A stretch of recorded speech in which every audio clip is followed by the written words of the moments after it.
me hace que me lo voy a llevar. ¿Sí? Te lo voy a cambiar. Bueno. ¿Qué tal? Buenas noches ya. Ya estamos, ahora sí que ya se nos hizo tarde, después de un día, se supone que caluroso, pero lluvioso.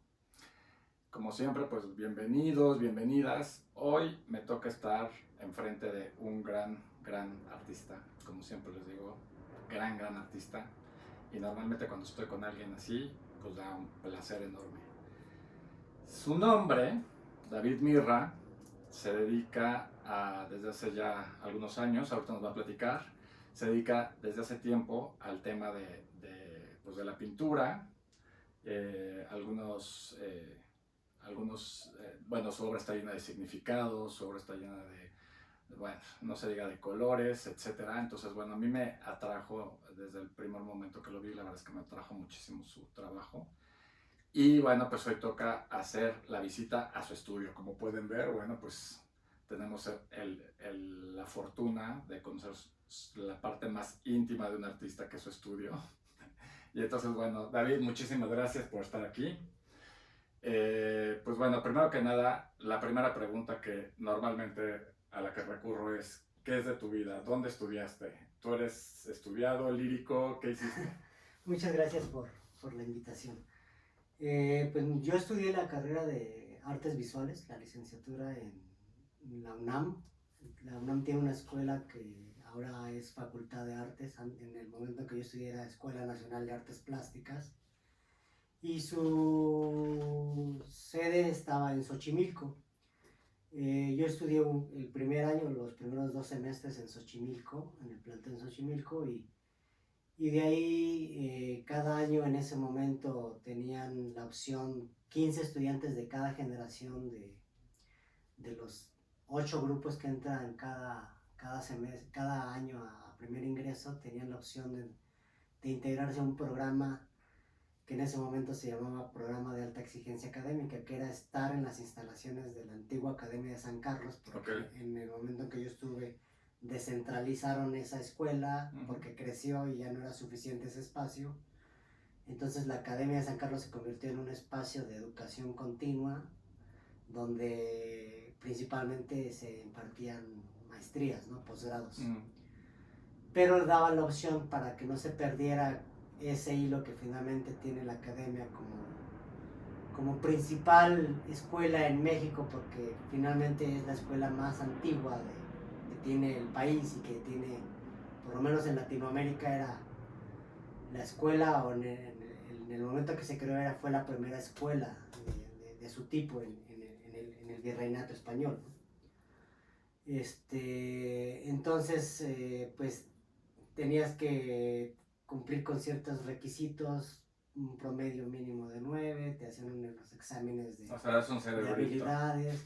Pues no un cerebrito, pues más bien finalmente es algo que termina por presentarse cuando encuentras un cierto camino, que en este caso pues el arte finalmente termina por encontrarme, y que pues yo me encuentro bien en ese campo de acción. Claro. Entonces, en realidad, pues a mí la escuela nunca se me dificultó, ¿no? Claro, en ese sentido, claro, porque era algo que me apasionaba, ¿no? Y que me sigue apasionando. Entonces, pues después de esa examinación, finalmente terminé siendo seleccionado a ese grupo de 15 alumnos, y cursé el resto del tiempo de la licenciatura en la Academia de San Carlos. Okay. ¿Cuántos años llevas pintando entonces? Digamos que el año que entra, en el 2023, ya cumplo los 25 años de que salí de la escuela. Okay, no le vamos a preguntar su edad, pero 25 Si consideramos unos 5 años, digamos, de que yo llegué a la escuela sin saber nada, sin siquiera saber. Yo me acuerdo de la primera clase, hay un maestro que es muy fuerte en su parte, digamos, de producción, como un teórico de la pintura, que es Manuel Marín. Okay. Yo no sabía ni siquiera que había ciertos pintores que se pronunciaban de tal forma, claro, porque eran, pues, o franceses o ingleses. Claro. Entonces yo me acuerdo que uno de los primeros trabajos nos dejó una investigación sobre Paul Gauguin, y yo me acuerdo que dije Paul Gauguin, ¿no? Claro. Porque pues, obviamente en ese momento el único antecedente, o el poco antecedente que tenía yo como de haber llegado a esa escuela era que me gustaba dibujar desde muy pequeño. Yo fui alguien muy castigado en la primaria y en la secundaria por mi conducta. Me dejaban encerrado en los recreos y lo que hacía era me ponía a dibujar. Ok. Entonces yo lo único que sabía es que me gustaba dibujar, pero no tenía a grosso modo, muy poco conocimiento del arte. Lo común que aprendes en esa pequeña embarrada que te dan Claro. en la educación básica y en la educación secundaria y preparatoria, pues que sabes quién es Leonardo, que sabes quién es Sí, Miguel los Ángel, básicos, claro. y los muralistas, y Ujú. se acabó, ¿no? Entonces, pues yo llegué a esa escuela con muchas ganas, con mucha ilusión de aprender, pero sin ningún bagaje real de qué había detrás de la historia del arte, ¿no? Ok. Oye, y después de esto ya empiezas tu carrera. ¿Dónde has tenido exposiciones o qué exposiciones han sido las que más te han llevado a satisfacción? Digamos que O lugares, o sea, no necesariamente una exposición, pero si me dices a lo mejor el Jardín del Arte empecé y a lo mejor estoy en el Jardín del Arte y fue para mí mis mejores recuerdos, pero estas etapas en las que un artista va creciendo, ¿cuál ha sido como esta experiencia o experiencias que te han dejado como algo que sí, guardas? digamos que dentro de la trayectoria de estos 25 años, pues he tenido exposiciones desde las importantes dentro del grupo de estudiantes de la escuela, pues Academia de San Carlos, la misma escuela en Xochimilco, una especie de plantel de extensión que tienen en Tasco, en Guerrero, donde Okay. también hice una especie de residencia artística. Entonces ahí hay un lugar que se llama la Casa Borda, que es del mismo linaje que hay en Cuernavaca, Del jardín. el Jardín Borda, de la misma aristocracia que en ese momento era poseedora de esos inmuebles. Claro. Pues hay una especie de museo, centro cultural en Tasco, y ahí expusimos. He expuesto también en el Centro Cultural Universitario, donde ha habido, digamos, exposiciones temáticas, ¿no? El Día de Muertos, cosas así que antes, todavía en los 90 se hacían como más abiertos, ¿no? Claro. Pero si, digamos, de algo ya significativo y relevante como tener conciencia de que realmente estás haciendo algo que va sobre un camino un poco más definido ya, pues recientemente yo creo que esta última serie de exposiciones que tuve a bien hacer sobre un tema que fue una exposición itinerante que se llamaba Los Días Asiagos. Okay. Y fue, digamos, mis primeras dos participaciones como exposiciones individuales en museos. Okay. Un museo de Mazatlán, un museo de arte contemporáneo de Mazatlán, y el Museo de Arte de Irapuato. Fueron dos museos que albergaron, terminando el año pasado por 4 meses en Mazatlán, se fue inmediatamente a Irapuato, el mismo grupo del cuerpo de exposición de esta serie sobre los días asiagos. Entonces creo que, digamos que después de esos 23, 24 años que culminaron en esta serie nueva que se expuso en estos dos museos, creo que teniendo en cuenta que la trayectoria de un artista visual es un poco a largo plazo y casi es como una carrera a larga distancia, de obstáculos. Pues estas dos exposiciones creo que vienen un poco a confirmar que pues, todo el trabajo previo que amén de que pues te va fortaleciendo como artista desde el trabajo del control y la producción técnica de lo que es hacer una pintura, pues también te va afianzando en tu camino como el qué vas a decir y qué quieres decir con ese discurso que estás tratando de elaborar, y qué hay detrás de una pintura, ¿no? Justo ahí quería llegar. ¿Cómo defines tu obra? Pues mira, yo creo que si... En general, sí. Vamos, porque estamos viendo, ahora les doy un tour, pero estamos viendo, básicamente lo que tenemos aquí es una parte solo una parte de tu obra o de un momento de tu obra, pero ¿cómo la defines en general hoy por hoy?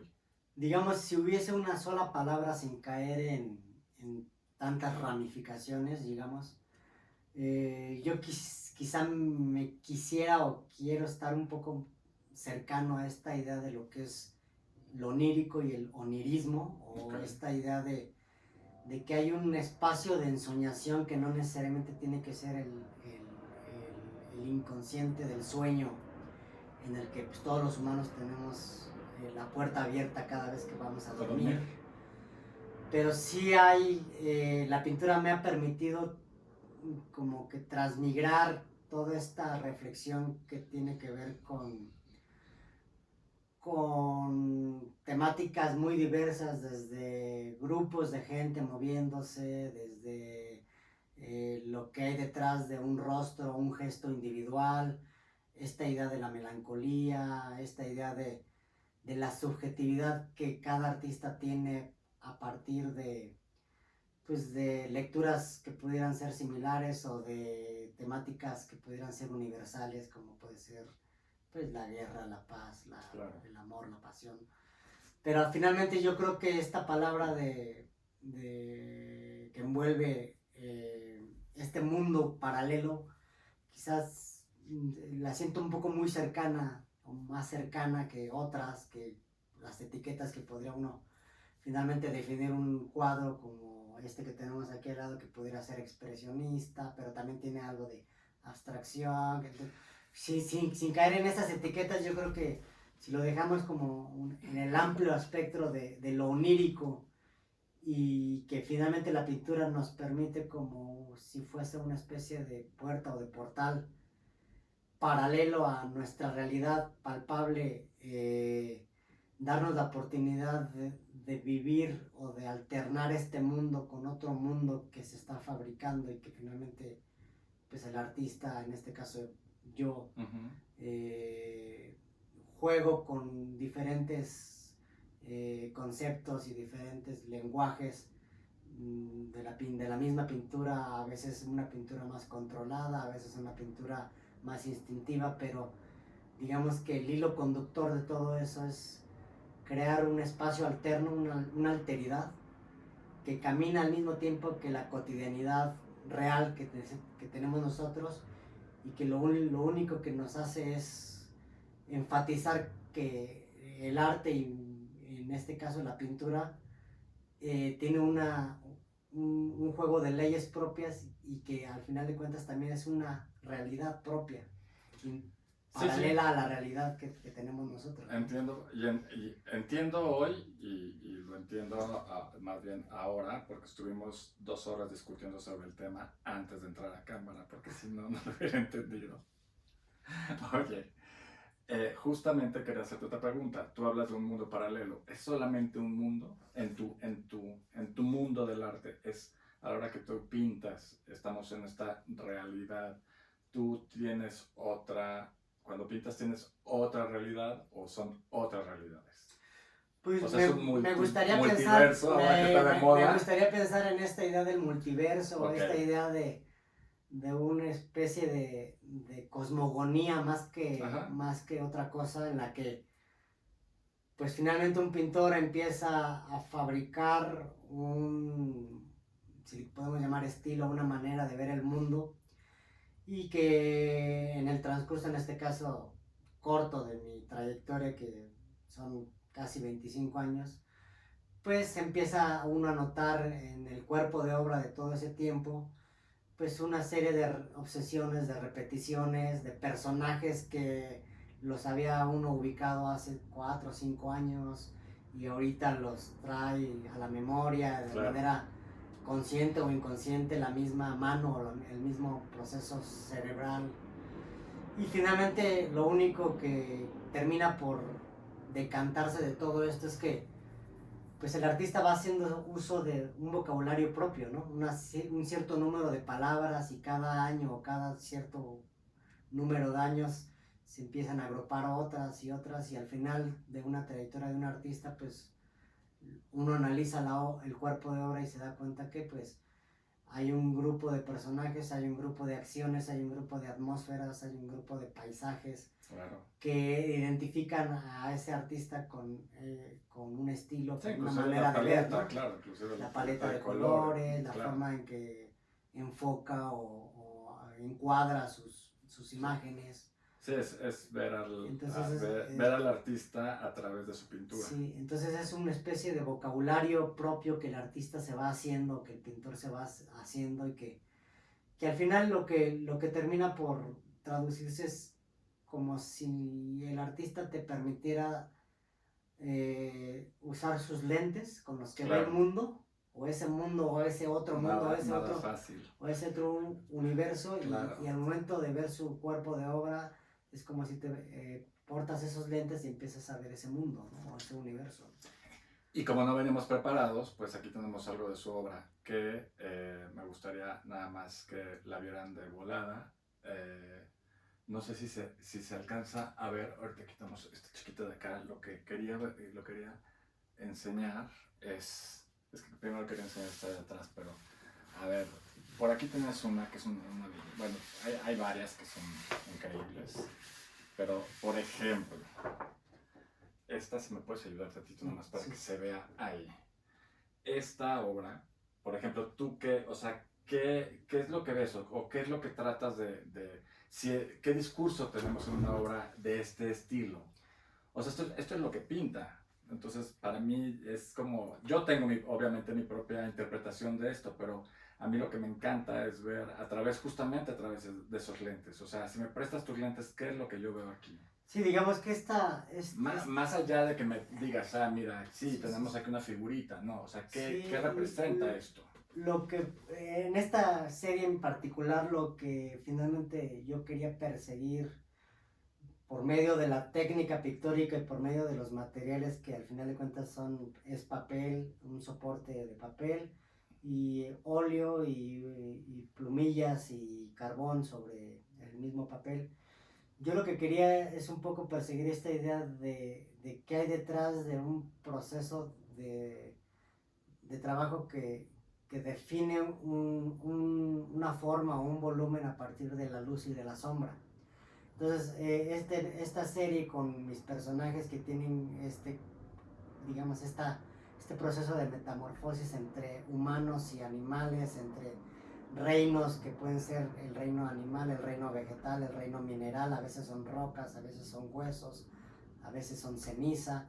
Entonces yo lo que quería es un poco jugar con esas pequeñas palabras de roca, textura, humo, a acercarme un poco a esta idea un poco de lo filosófico o lo metafísico que puede haber detrás de las dos palabras fundamentales que nos hacen sentido más en la parte visual, que tienen que ver con la luz y con la oscuridad.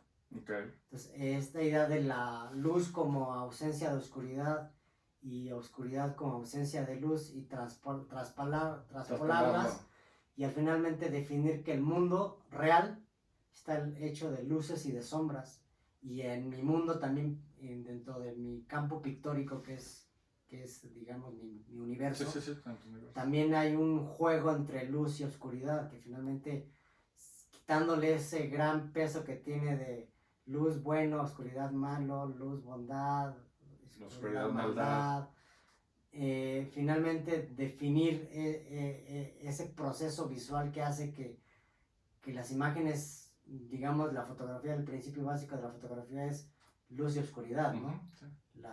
El proceso químico es dejar pasar la luz. Y neutralizar las sombras, ¿no? Entonces, al final de cuentas, la pintura trabaja un proceso similar, el ojo también trabaja un proceso similar, se agranda cuando falta luz, se encoge cuando hay demasiada luz, y en el caso del campo pictórico de un dibujo, en este caso en la obra, pues yo lo que quería es un poco transponer estos seres que a veces son luminosos, a veces son oscuros y a veces están a medio camino, como los seres humanos.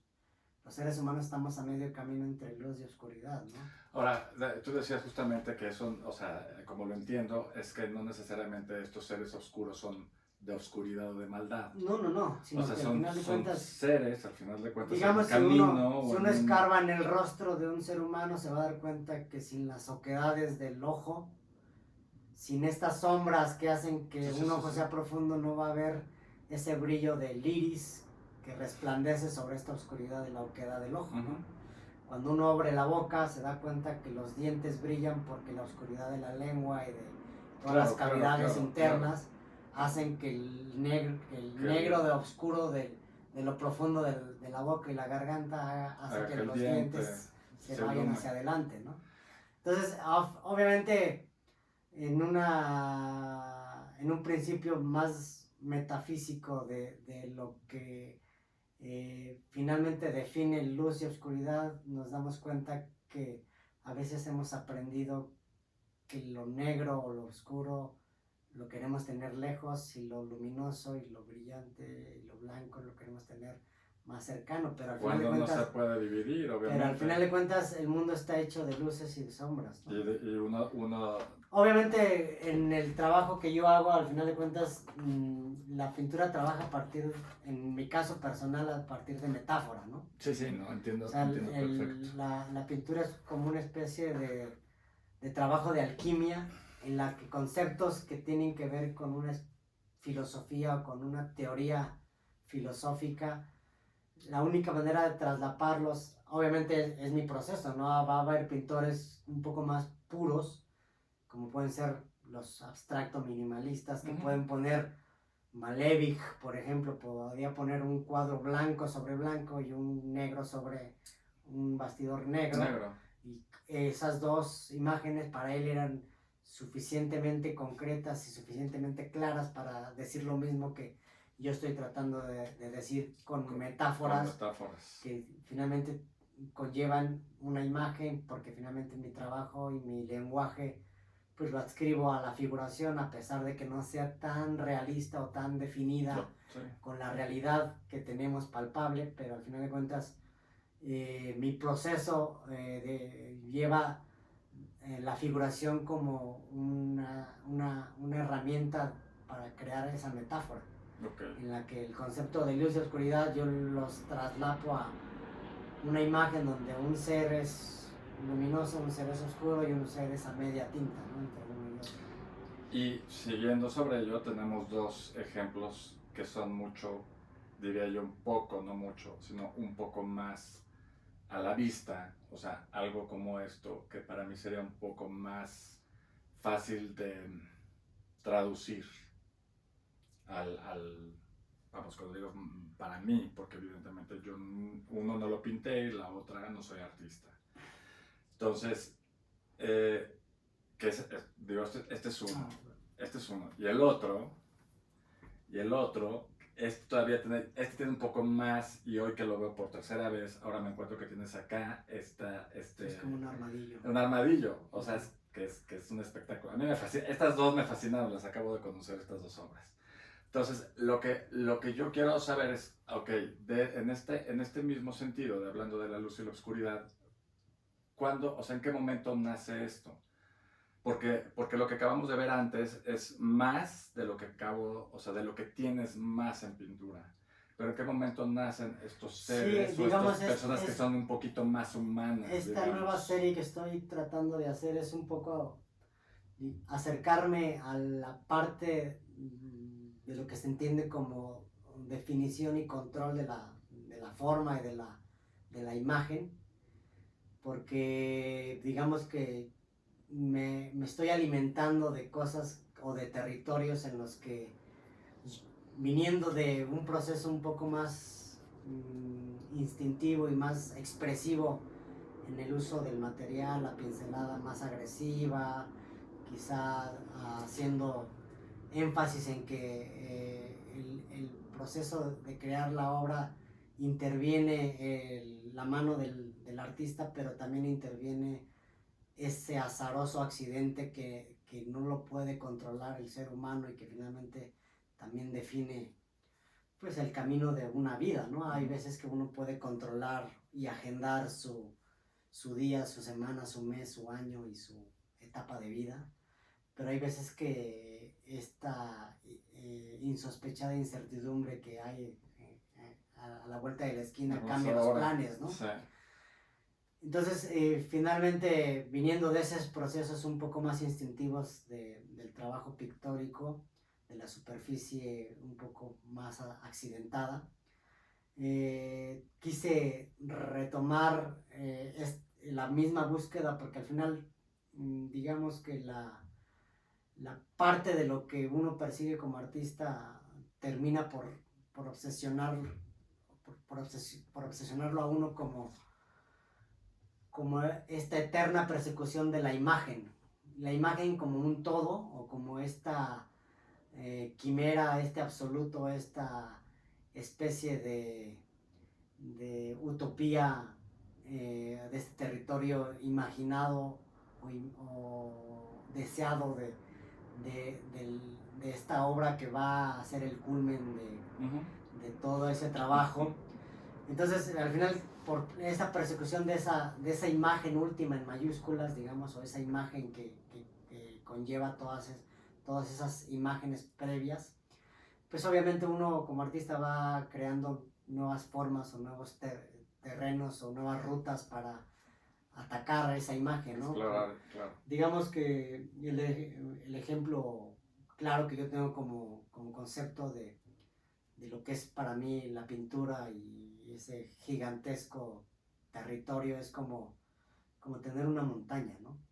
Entonces cuando tú ves la montaña en la lejanía, pues te vas acercando, y cuando, digamos, en tus procesos primarios de preparación, pues generalmente vas por las rutas conocidas donde va un guía, como puede ser una escuela y un maestro, y te van haciendo subir la montaña por una ruta conocida, donde pues difícilmente te vas a perder, difícilmente va a haber caminos accidentados o de difícil acceso.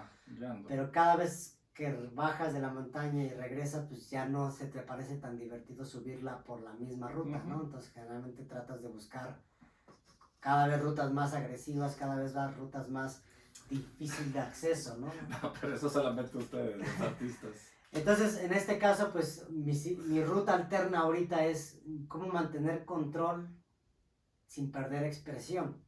Entonces, obviamente, estas muestras pero primeras... no solamente de la técnica.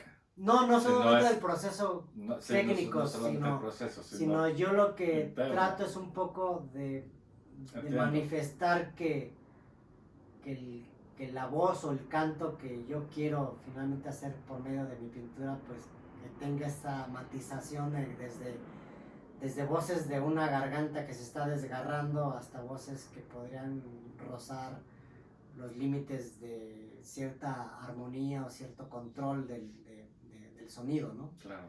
Entonces, pues ahorita, digamos, ando jugando con estos aspectos de, pues viendo mucha pintura flamenca, que para mí ha sido muy importante en mi desarrollo, pues al Bosco, a Brieuge, los flamencos que finalmente se despegaron un poco de ese renacimiento tardío y que empezaron a abrir una puerta a otras cosas que no necesariamente tenían que ver con lo que concebíamos como armonía del mundo renacentista. Entonces, sí, con clásico. Entonces esta nueva serie, pues digamos, estoy jugando con ese ingrediente del control y del manejo de la paleta un poco más sobria, pero al mismo tiempo quiero, sin dejar de lado mi otra etapa que tiene que ver con más expresividad, pues jugar a ver en esta ruta, a ver a dónde me lleva, ¿no? No, claro, y además artista que no experimenta y sigue experimentando, creo que está condenado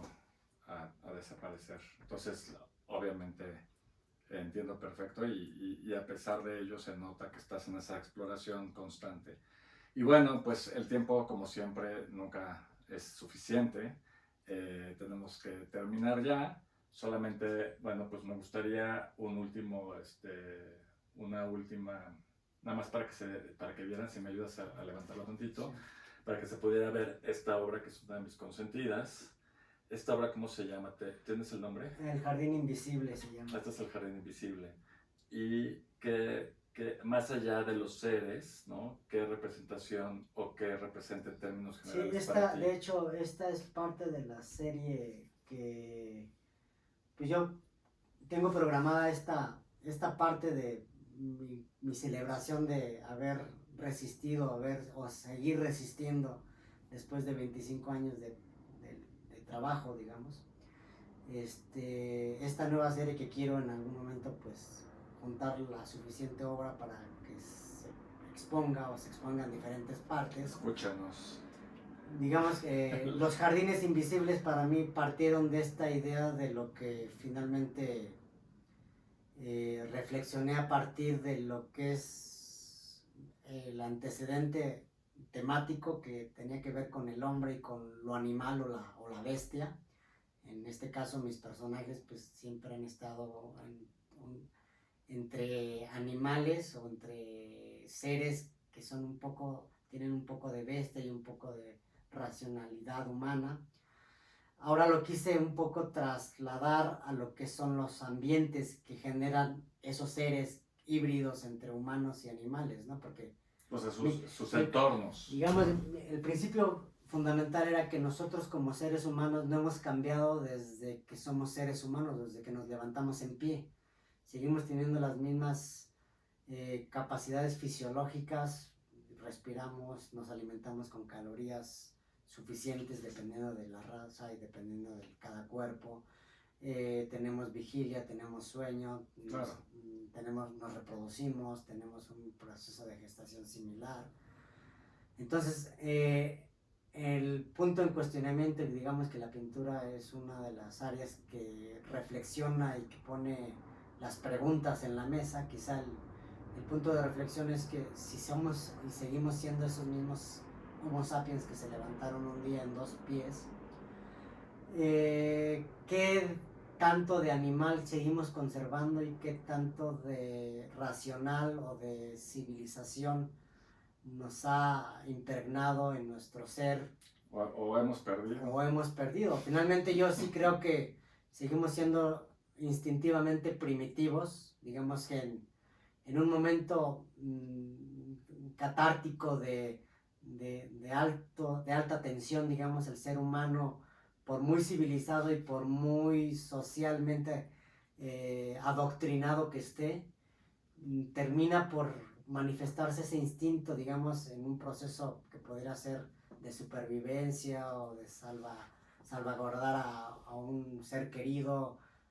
Quizás si está en peligro suficientemente grande podemos hasta transformarnos en un animal, ¿no? Claro. Entonces, transponiendo del individuo al entorno, yo lo que quise un poco es reflexionar sobre este proceso civilizatorio de la humanidad y pensando en que la palabra jardín o los jardines como los conocemos no existen en la naturaleza virgen. Los jardines son naturaleza domesticada. Ajá, ok. Entonces, muy interesante. Al final de cuentas, sí, está creado. Todo lo que uno concibe como un jardín natural es artificial, es un artificio del ser humano. Entonces, todo este mundo en el que la gente se dedica a recortar el jardín, a ordenarlo por tamaños, es lo que sucede en las civilizaciones y hoy por hoy en las sociedades, digamos, ¿no? Las sociedades son jardines totalmente civilizados y cuadrados, ¿no? Entonces, la reflexión es a partir de eso, o sea, de esos jardines, qué tan civilizatorios tienden a ser y qué tanto se puede desbordar y se pueden convertir en maleza, ¿no? Entonces, no, bueno, habrá segundas partes, esto me queda clarísimo, que digas que las segundas partes no son buenas. Ahora entienden por qué lo quería entrevistar. No es David no es una persona que le encanta estar en la cámara, pero bueno, pues casi lo obligo porque yo quería compartir con ustedes lo que ya he venido escuchando y la verdad es que creo que hay muchísimo más que platicar. Te agradezco un millón, gracias, de verdad, gracias. por haberme acompañado el día de hoy. Estamos pues trabajando muchos proyectos, esperemos que que se nos hagan. Necesitamos ayuda de ustedes, que sigan el arte, que sigan apoyándolo de todas las maneras posibles. Y una cosa bien importante, tus redes sociales, David, ¿dónde te podemos ver? Pues en Instagram principalmente básicamente. es el lugar donde ahorita estoy finalmente más activo, Okay. subiendo continuamente el trabajo que tengo Es recién, davidmirra.art. davidmirra.art. Ok. Bueno, pues ahí lo podemos encontrar con sus trabajos, sus procesos, etcétera. Yo, por lo pronto, bueno, pues obviamente su trabajo lo pueden encontrar conmigo en Instagram, en Fernando-Padilla-Arte. También en Facebook pueden encontrar en la página de la empresa Fernando, no mentira, es la página de la empresa es Padillarias Art Co. Y bueno, mi perfil de Facebook, Fernando Padilla Arte, también lo pueden encontrar. Por ahí también, bueno, evidentemente en este canal de YouTube, en donde subimos constantemente cosas de arte y, bueno, propuestas como la de David, que son una propuesta muy especial, muy buena. Yo quiero que lo sigan, quiero que investiguen y analicen su obra y me dejen todos sus comentarios. Pues muchísimas gracias otra vez, David. Gracias a ustedes. Nos estamos viendo muy pronto. Hasta la próxima y cuídense mucho.